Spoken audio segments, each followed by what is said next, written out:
Hey everybody, in today's episode, we are going to talk about Talladega Superspeedway, we're going to talk about the next-gen car, and we're going to talk about a driver who is returning full-time to the Cup Series in 2023. Hey everybody, NASCAR Nolan here, and if you are new to this channel, first off, welcome. Second off, please make sure you subscribe, like, comment if you guys enjoy this type of content, but we are here to talk about NASCAR, so we are going to dive right into it. Alex Bowman last week announced that he has a concussion. He has failed the concussion protocol from NASCAR. He wasn't feeling well on Wednesday night. Turns out the wreck that happened at Texas Motor Speedway, he unfortunately received a concussion, which means that he did not race at Talladega. Noah Gragson did step into the number 48, but it sparked a lot of conversation amongst the drivers, whether it was on Twitter or whether it was during the media events that they had at Talladega Superspeedway. And we're going to talk a little bit about what a certain amount of drivers had to say about it. You saw Kyle Larson, Chase Elliott, Denny Hamlin, and Kevin Harvick speak out, whether it was toward the media, whether it was on Twitter, but some of the comments that were said was Kyle Larson. He said that that he feels safer in a sprint car right now, which I kind of find a little interesting because sprint cars aren't necessarily known for being a safe type of race car. We've seen injuries, we've seen deaths even within the past 5 years in those types of race cars. So Kyle Larson saying that was super interesting, but at the end of the day, Kyle Larson is the guy who chooses to strap in those race cars, and if that's how he's feeling, then more power to him, and I think that's completely valid. Chase Elliott says that we have taken a step backwards in regards to safety for the NASCAR Cup Series. NASCAR has years and years of data, and Chase Elliott hit on this. There's so much data out there. How could they have gotten it so wrong for the next-gen car? I think that that's a totally fair point, and I think that there are things that NASCAR is going to do to correct those in the postseason, but we will find out about that at a later time. Denny Hamlin is calling for new leadership in the sport. Denny Hamlin just doesn't feel heard. He's been very vocal on Twitter. It's just one of those things that Denny Hamlin just thinks that new leadership needs to step up in the NASCAR Cup Series and make changes to the next-gen car because he believes that there are a ton of changes that need to be made in regards to safety. Last but not least, Kevin Harvick is practically begging NASCAR to listen to the drivers. The drivers are the ones who strap into the race cars. They are the ones that are basically putting their lives on the line and they have families. They're risking their lives and they need to be listened to. All right. Just because you're somebody who's maybe working on the project, great, you have a valid opinion, but at the end of the day, you need to be listening to the guys who are actually in the race cars. I think that is super important. On the flip side, NASCAR has announced that they are currently working on reworking the rear clip and the rear bumper for the next-gen car. Hopefully those changes come out after the 2022 season. Once those are announced, I'll let you guys know what the details are of that, but until then, just know that NASCAR is working on that.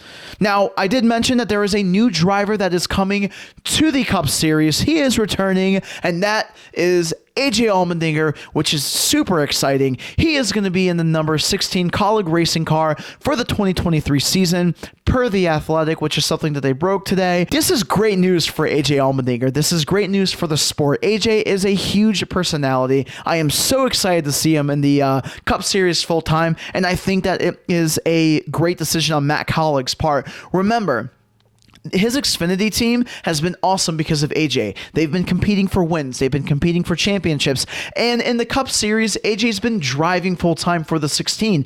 He has been competitive. He won Indy last year. He almost won COTA if it wasn't for Ross Chastain bumping him out of the way. It's going to be very interesting to see how AJ does next year on a full-time basis, but I am very excited to see how he does. And hey, let me know in the comments down below. Are you excited for AJ to be back in the sport full-time next year? Because I am. Now let's talk about Talladega and everything that happened during the race.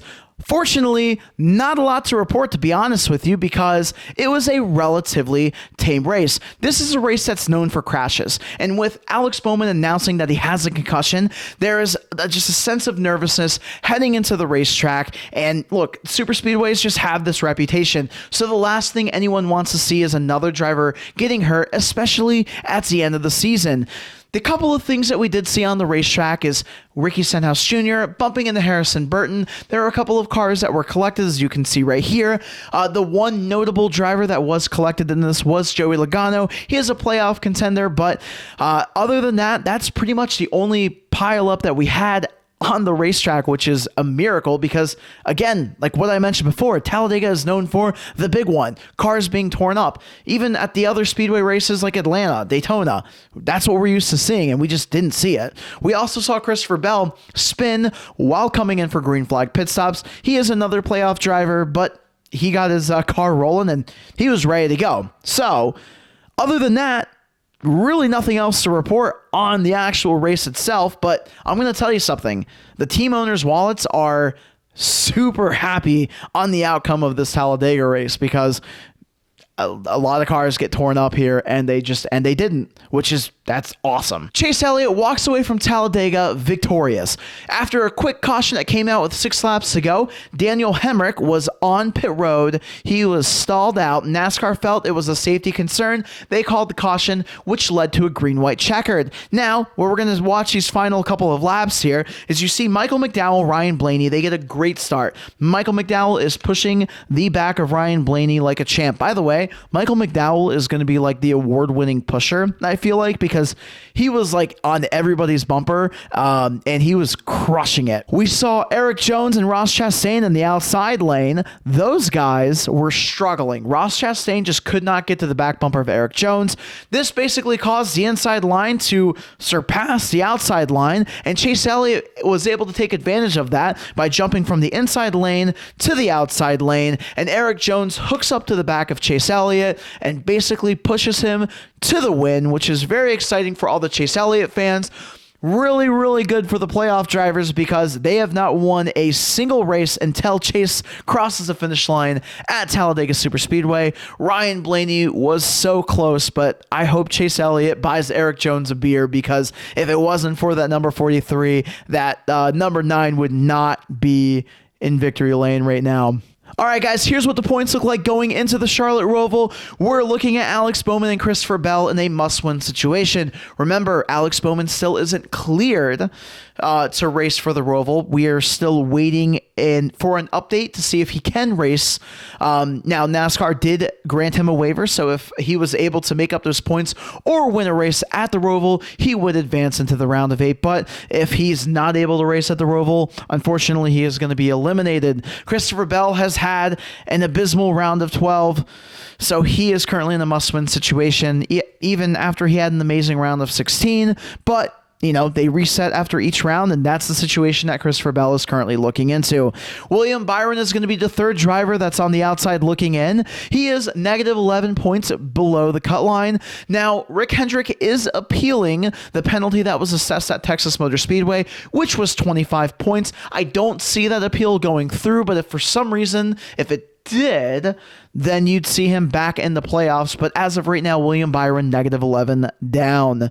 Austin Cindric is the final car being eliminated, but he is tied with Chase Briscoe. Chase Briscoe currently has a tiebreaker, which is why Chase Briscoe is being shown in the transfer spot for the round of 8.